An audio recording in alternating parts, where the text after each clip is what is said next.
quick quiz. Surfboard capital of the world is Hawaii. That's a good guess. California. Australia. Well, the surfing enthusiast in this next story hails from Australia, and he could very well help revolutionize surfboards as well as know them.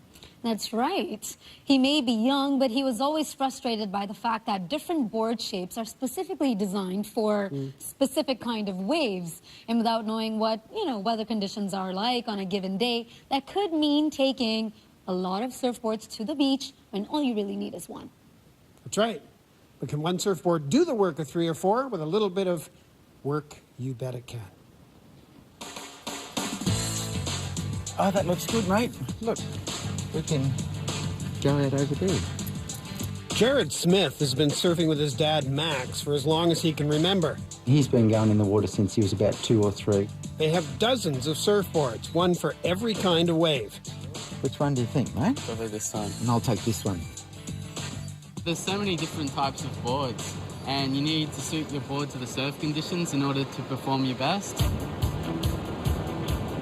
Usually, Jared has the right board with him, but not always. I could use a little bit of extra length. When he doesn't have the right board, either it's not a great ride, or he switches up his board. Easy enough when he can drive to the beach from his home in Wollongong, Australia, but not so easy when he's traveling abroad. That's why he's busy designing a board that he can take anywhere. If I could have a board that could suit all different wave conditions and come apart for travel, then that'd be really good. His idea? Split the board in 2.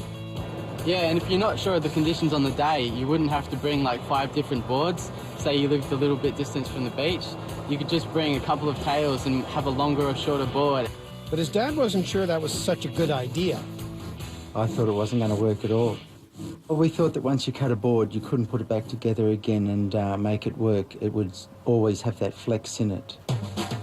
Jared's going to give it a try anyway, but first he needs to build a board. Luckily, Jared's dad has a friend who owns a surfboard shop, so Jared can test his design on a real board. I had a bit of second thoughts about whether it would work or not at first, but once Jared got stuck into it and came up with some really good ideas of how to join them together, I was convinced it would work.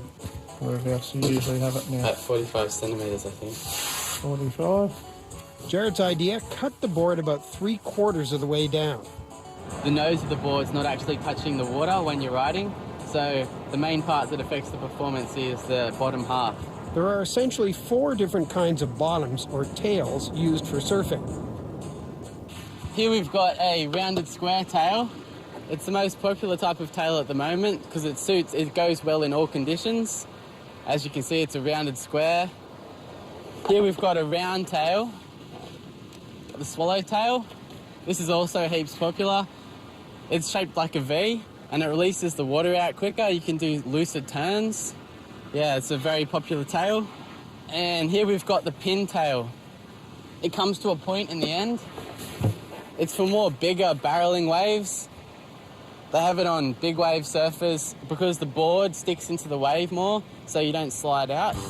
What Jared wants to be able to do is attach any one of these tails to his board. But designing and cutting the board isn't enough.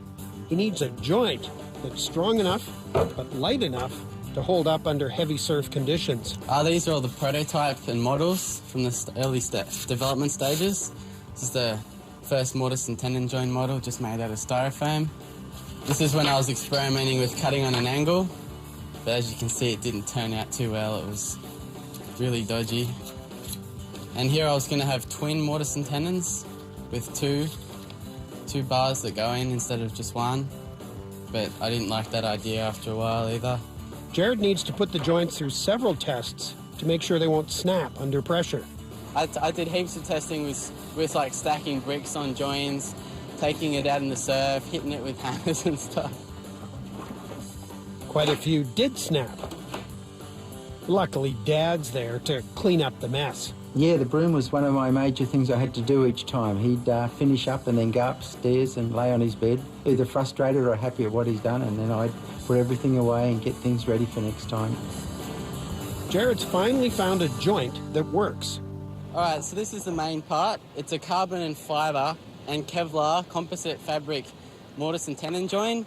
So this tongue, this slot sticks into this half, and then it's held in place by 2 carbon fibre hollow core bolts. The bolts are actually made out of epoxy resin, and they've got carbon fibre down the centre, and they're hollow, so they're extremely light. And they've got a slot for a 20-cent coin in the top, so you can just easily take it apart wherever you want. Try that again. And now it's ready to go surf. Now he has a radically new board that's easy to pack in a car or take traveling. If I was travelling, I'd love to take this around with me. It'd be so much easier.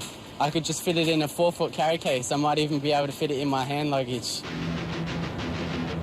Eventually, the board will need some tweaking to make it a little lighter. But right now, it's holding up well on the water.